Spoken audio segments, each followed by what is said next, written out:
we can lead to a grassroots movement globally.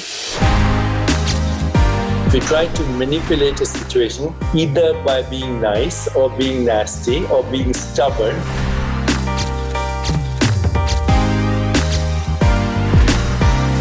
Now, meditation is a way to shut up that internal dialogue.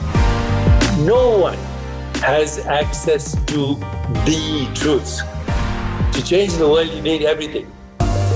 Hey family, it's Carlos Watson. Welcome back to the show. I'm really extremely thankful for our guest today, who's here to talk about gratitude, the state of the country, mindfulness, and his fantastic new book, Total Meditation. Of course, I'm talking about the one and the only. I'm talking about Deepak Chopra. Where are you today? Are you in New York or Los Angeles? San Diego, actually. Oh, and you? Oh, I love San Diego. I'm in the Bay Area. I'm on the other side of the state. We're in the same time zone. Do you live in California? Are you a Californian now? I have a home here and I have a little apartment in New York. And where's your favorite place on this wonderful earth? Where do you most enjoy being? Actually, I like New York, believe it or not. Is that right? Okay. I like the dynamism of New York and the ability to walk and take the subway. So hoping to go back after the pandemic.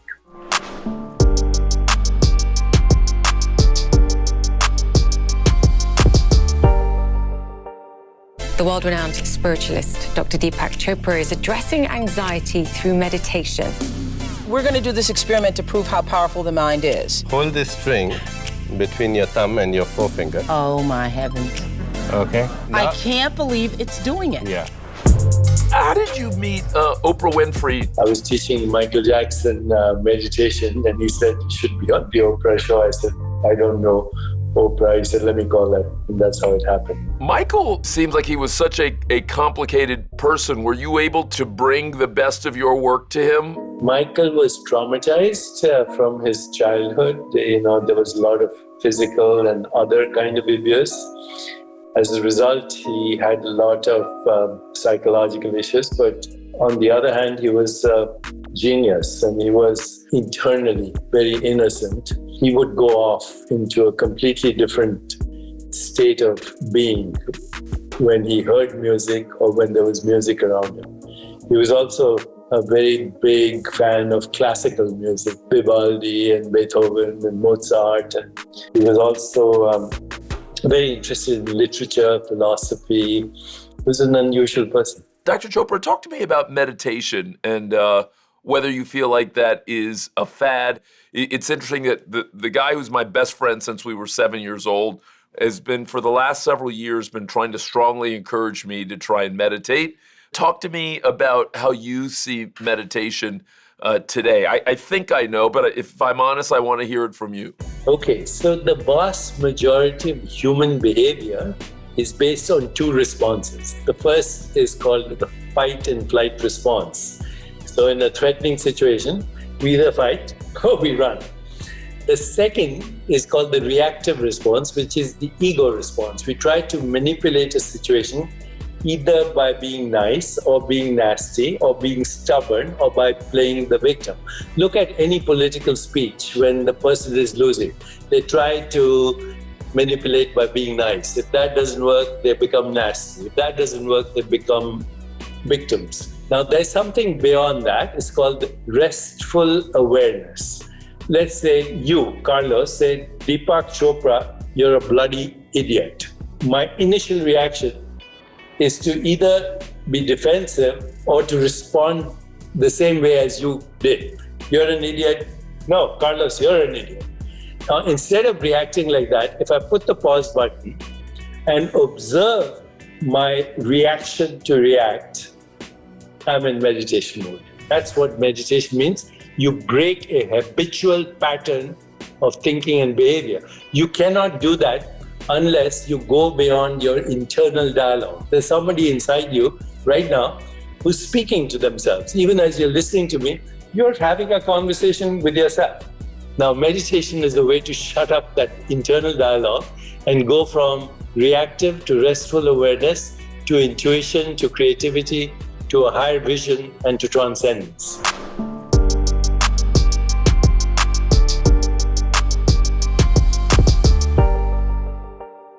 Talk to me me, even though I've read about it, but I think it'd be helpful for our audience to hear how you went from a prominent doctor to someone who thought more broadly about health and medicine. I did my internship in internal medicine. Then I went to Boston and I got board certified as an internist. And then I took training in neuroendocrinology, brain chemistry. And I was working with some very prominent neuroendocrinologists. And one of my colleagues one day made a comment. She said that these chemicals we were looking at in the brain were molecules of emotion. And that kind of struck me. It became clear to us that these molecules actually not only mediated emotions, but there were receptors to these molecules in all the parts of the body, stomach, heart, etc. In other words, your emotions had a direct effect on biochemical activity in the body. You know, if I ask you to think of COVID-19 or something that happened last 2 weeks ago, which caused you emotional distress, as soon as you think of that, there's something you feel in your body. On the other hand, if you have the experience of love, compassion, joy, then you trigger these other peptides, serotonin, opiates, dopamine, oxytocin. This happened 35 years ago. It took a long time for science to catch on. Now everybody accepts that body and mind are a single unit, one entity.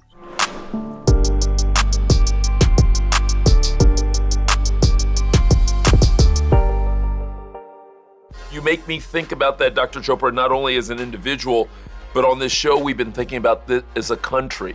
What if you were one of the founders? What if you and Ava DuVernay and Padma Lakshmi and Malcolm Gladwell and lots of other people ended up being our Benjamin Franklin, our George Washington? What would you want to see in a new constitution and a new Bill of Rights if you had an opportunity to encourage people to hit that pause button and to reimagine what was possible?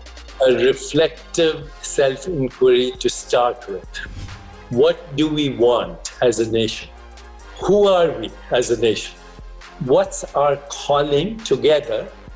What are we grateful for? Notwithstanding all the problems we have, there's a lot to be grateful for. Then we create a common vision and we bring in all the experts, the storytellers in particular, because facts without a story, nobody listens. You can listen to all the facts about COVID-19 and mask and social distancing. 50% of the country doesn't agree. Facts with a love story in the background, with empathy, compassion, joy, equanimity, and conscious communication. Conscious communication is, I ask you, Carlos, what are you observing right now? What are you feeling right now? What do you need right now? It works. You also treat each other with respect, because if you don't treat each other with respect, you lose them first base. You are ready to forgive and ask for forgiveness, not because you think the other person deserves forgiveness.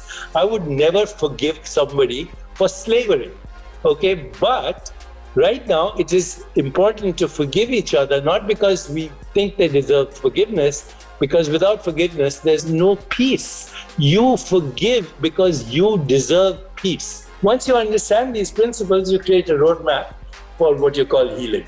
And we can't do it alone. We need a grassroots movement, and we need the best of technology, the best of science, the best of artists, my hip-hop friends, my friends in Queens and New York, which I call the urban yogis. These are hip-hop artists who are actually engaging in conflict resolution. So we have the knowledge, we have the wisdom, we have to have the will, and we have to have the emotional longing.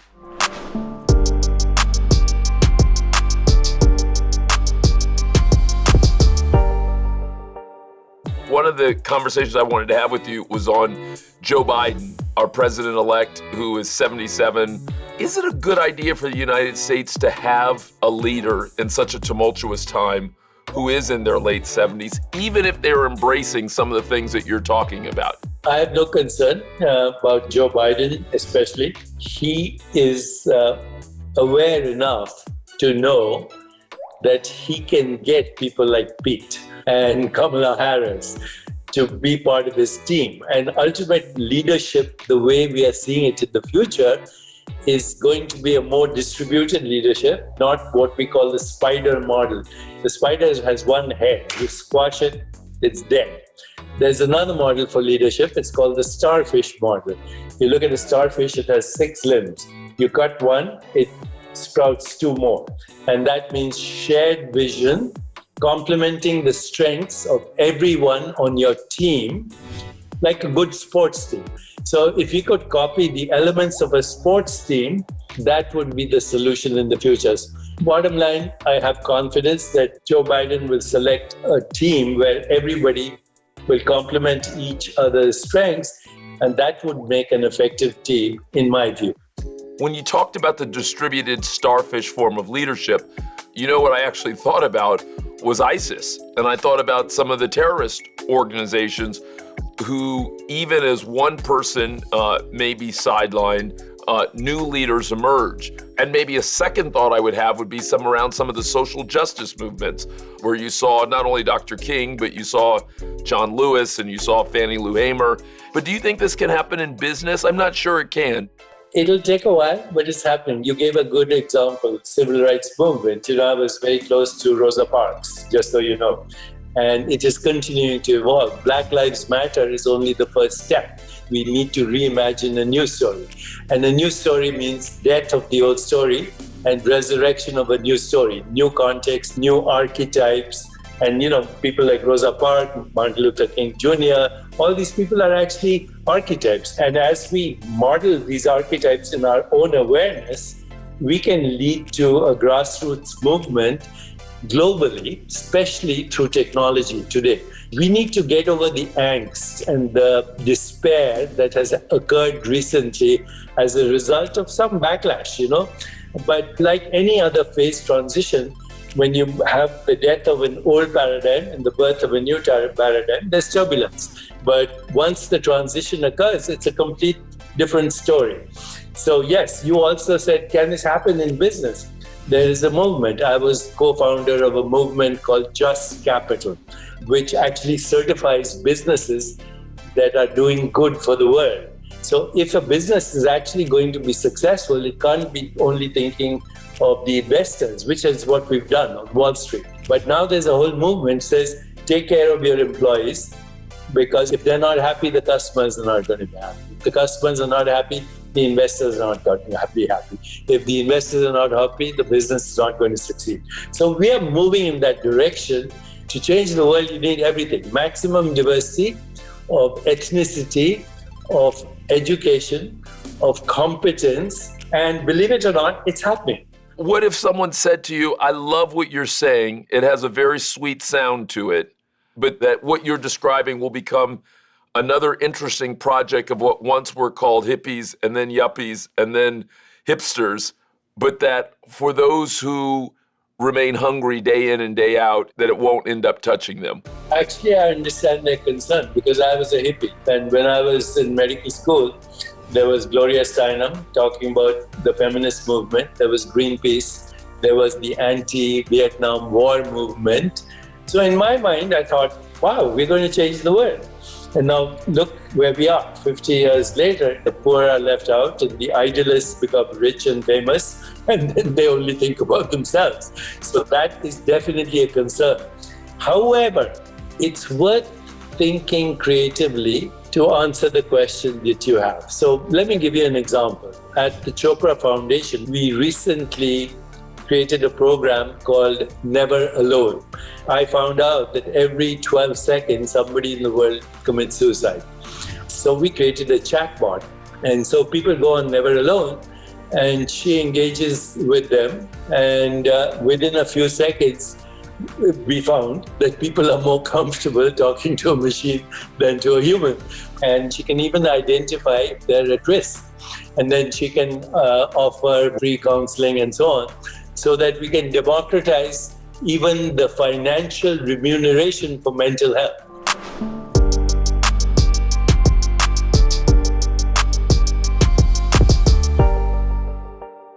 Dr. Chopra, let me talk a little bit about your own personal journey.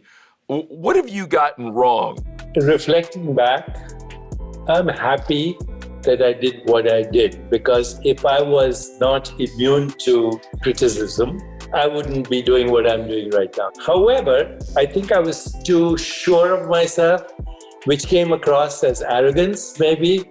And so I would tell the younger Dr. Deepak Chopra, let's debate, let's explore this together, let's see where the science is, let's not make premature statements, more communication. In academics, people don't communicate with the outside world.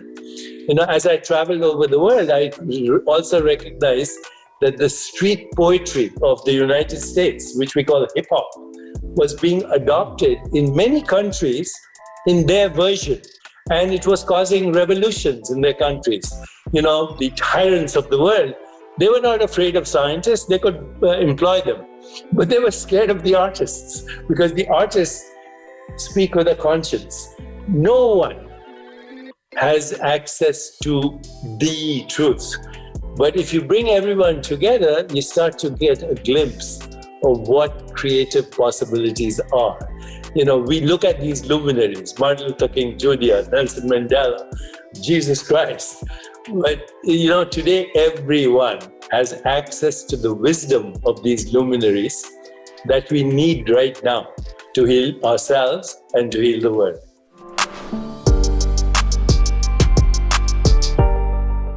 Who is the most impressive or interesting person you've met in your very interesting life? Rosa Parks. I had a very, very good friendship with Rosa Parks. She was so sweet and humble. What was the last time that you were either embarrassed or shy? I do feel embarrassed if I made a statement that I realized was not accurate. How well do you know Donald Trump? I met him once at the corner of 56th and Broadway. He tapped me on the shoulder. He took me to Trump Tower and he pointed to that. He said, "You see that?" I said, "That's mine." And why do you think he won in 2016? Well, there's a demographic in the world that comes from the same fear that he does, and they need to be healed. And we cannot antagonize them. It's very important for Biden to actually ask what we think is the adversary with respect. It's not us versus them at all. It's together. Dr. Chopra, thank you so much. Thank you, Carlos. Okay, be safe, be well, enjoy the week. Thank you. Okay. Thank you.